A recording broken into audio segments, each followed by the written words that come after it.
तो क्या हुआ कि पाकिस्तान में उस टाइम पर बेनज़ीर भुट्टो प्राइम मिनिस्टर थे और आई थिंक हामिद गोल नाम का आदमी था आईएसआई का चीफ। Subscribe and learn something new every day on ask Abhijit clips.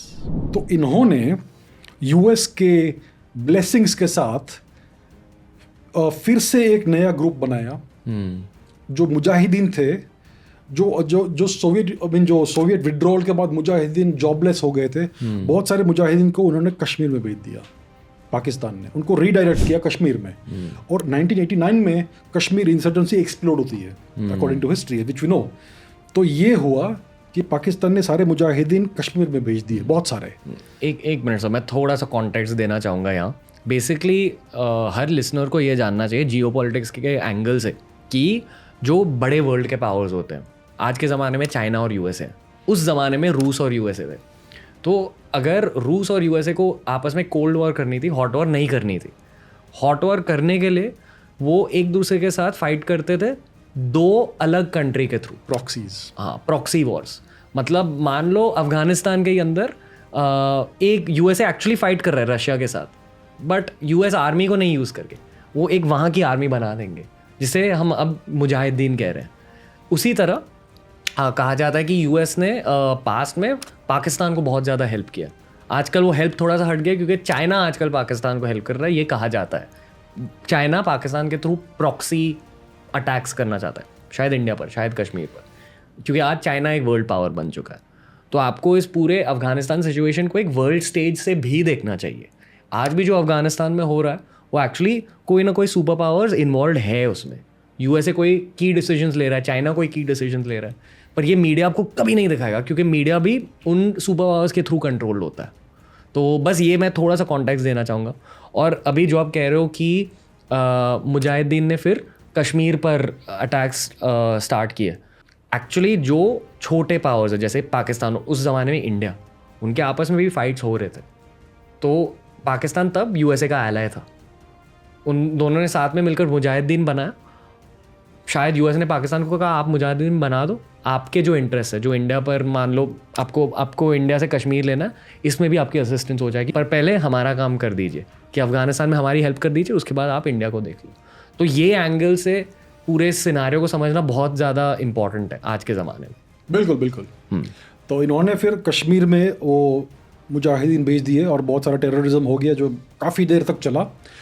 फिर क्या हुआ कि अफ़गानिस्तान में भी उनको ये स्ट्रेटेजिक बैकयार्ड बनाना था, क्योंकि पाकिस्तान का बहुत बड़ा सपना है कि वो भारत को कॉन्कर करेंगे, एक दिन भारत से बहुत बड़ी जंग लड़ेंगे और दिल्ली को कब्जा करेंगे, भारत को कब्जा करेंगे और पूरा भारत को पाकिस्तान बना देंगे। ये उनकी आईएसआई और आर्मी का बहुत बड़ा सपना है, अभी भी है। ये this is not a reflection of आम जनता। आई फील कि वहाँ की आम जनता आर्मी शायद फ्रेंडली है, बट वहाँ की लीडरशिप, पॉलिटिकल लीडरशिप, आर्मी शायद इन चीज़ों को चाहती है। मतलब हर देश का एक आर्मी होता है, लेकिन पाकिस्तान में इस आर्मी के पास एक देश है, उन्होंने इस देश को हॉस्टेज बना के रखा है। जनरल मुशर्रफ के टाइम से नहीं, शुरुआत से ही, याहिया खान, टिक्का खान के समय से, 1950s ऑनवर्ड से। तो क्या हुआ कि इन्होंने ये प्रॉक्सी वॉरफेयर किया कश्मीर में।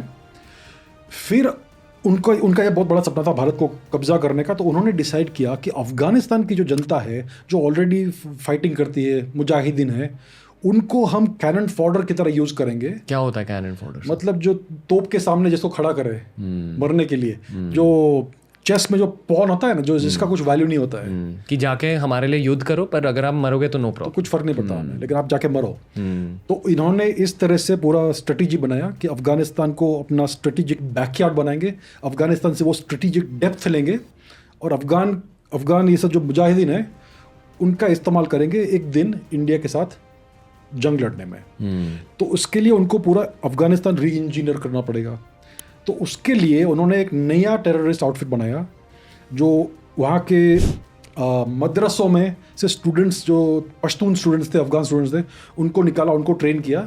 और अरबिक भाषा में स्टूडेंट को तालिब कहते हैं, और तालिब का मल्टीपल क्या है, तालिबान। तो ये मदरसों में से निकाल के अफ़गान पश्तूनों को ट्रेन किया इनटू वॉरफेयर और उनका नाम दिया तालिबान। और उनको उन्होंने ट्रेन किया, आर्म किया, सब कुछ सप्लाई किया अमेरिका के ब्लेसिंग से, और तालिबान फिर अफ़गानिस्तान में घुस गया और कुछ ही समय में उन्होंने अफगानिस्तान पर कब्जा कर लिया। आई थिंक 1996 की बात है ये।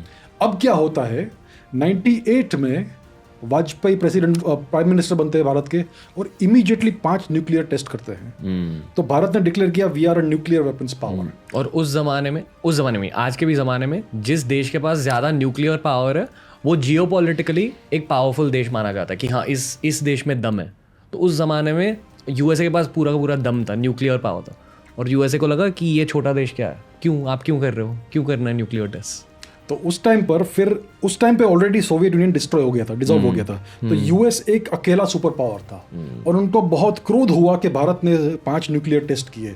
तो उन्होंने डिसाइड किया कि भारत को एक सबक सिखाएंगे।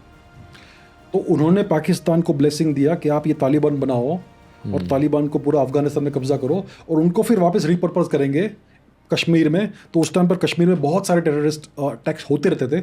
भारत कंप्लेन करता था तो अमेरिका क्या बोलता था, ये आपका internal law and order problem है, टेररिज्म नाम की कोई चीज़ नहीं होती है। उनका ये स्टैंड था उस टाइम। ये मतलब क्राइम हो रही है आपके, ये क्राइम हो रही है, लॉ एंड ऑर्डर की बात है, आप अपना लॉ एंड ऑर्डर संभाल नहीं पा रहे हो। सर जब आप कह रहे हो कि ब्लेसिंग्स थे, मतलब यूएसए के ब्लेसिंग्स थे, आप बेसिकली कह रहे हो कि मॉनेटरी पावर दे रहे थे, फ्यूल कर रहे थे और वॉरफेयर इक्विपमेंट शायद सप्लाई कर रहे थे। एम आई राइट? यस। ओके, और कुछ भी है?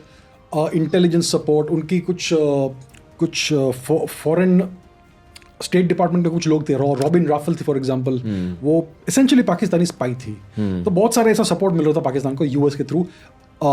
वेपनरी मिल रही थी, नई F-16s मिल रहे थे, हेलीकॉप्टर्स मिल रहे थे, बहुत सारा पैसा मिल रहा था ब्राइब्स के थ्रू, एज ब्राइब्स जनरल्स को और बहुत कुछ। तो ये बहुत पूरा सपोर्ट, फुल सपोर्ट था पाकिस्तान को यूएस का। अब क्या होता है कि अफगानिस्तान में सिर्फ एक पंजशीर रीजन में एक नॉर्दर्न अलायंस का ये चल रहा था, वो रेजिस्ट कर रहे थे तालिबान को। तो तालिबान ने उनका जो लीडर था अहमद शाह मसूद, उसका असैसिनेशन कर दिया सितंबर 2001 में, सितंबर 9, 2001, 9/11 के 2 दिन पहले। और उसके 2 दिन बाद 9/11 होता है। न्यूयॉर्क में 2 ये सारे प्लेन्स वो सब क्रैश होते हैं। ये टेररिस्ट अटैक था। तो अमेरिका को मालूम पड़ा कि ये उसामा बिन लादेन ने किया है, जो मुजाहिदीन था, वो मुजाहिद था जिसको अमेरिका ने ही सपोर्ट किया था in the fight against USSR. अब उसामा ने ये सारा काम किया है और उनको मालूम पड़ा कि वो अफगानिस्तान में है। तो उन्होंने तालिबान को ऑर्डर किया कि उसामा को हमारे हवाले कर दो। तालिबान ने कहा कि हमारा कल्चर ये है कि जो हमारे शरण में आता है उसे हम किसी को सौंपते नहीं है। तो इसके रिटालिएशन में अमेरिका ने इन्वेजन किया अफगानिस्तान का थ्रू पाकिस्तान अगेन। अब पाकिस्तान का ये जो बहुत बड़ा टेररिस्ट आउटफिट था उसको ये डिस्ट्रॉय करने लगे। थ्रू पाकिस्तान मतलब क्या? मतलब अफगानिस्तान लैंडलॉक्ड कंट्री है, उसको एक्सेस करने के लिए आपको किसी और देश के थ्रू जाना पड़ेगा। फॉर एग्जांपल, आपको अगर अफगानिस्तान में बॉम्बिंग करनी है तो आपको कुछ लोकल एयरबेस लगेगा, लोकल एयरपोर्ट लगेगा जहाँ से आप टेक ऑफ करेंगे और लैंडिंग करेंगे। तो पाकिस्तान को उन्होंने ये बेस बनाया। अब पाकिस्तान का ये टेररिस्ट आउटफिट है तालिबान, और अफगानिस्तान में यूएस उसी के टेररिस्ट आउटफिट को डिस्ट्रॉय कर रहा है। ये सिचुएशन हो गया था। लेकिन पाकिस्तान को अमेरिका ने काफ़ी सारे ब्राइब्स दिए, सब कुछ दिया, तो पाकिस्तान बोला ठीक है होने दो, और आधे तालिबान को पाकिस्तान में ही वापस खींच लिया उन्होंने। पाकिस्तान ने खुद में मतलब कुछ तालिबान मर गए ये अमेरिकन इन्वेजन में, लेकिन जो लीडरशिप थी और वो सब नॉर्थ वेस्ट फ्रंटियर प्रोविंस में आ गए, जो पाकिस्तान का इलाका है। पर यूएसए को ये पता था कि ये सब हो रहा है? पता कैसे नहीं होगा? मतलब यूएसए के लीडरशिप को भी शायद पता था। ये हमेशा डबल गेम खेलते हैं हमेशा। ये जियोपॉलिटिक्स का सच होता है जो लोग नहीं जानते, जो मीडिया आपको कभी नहीं बताएगी।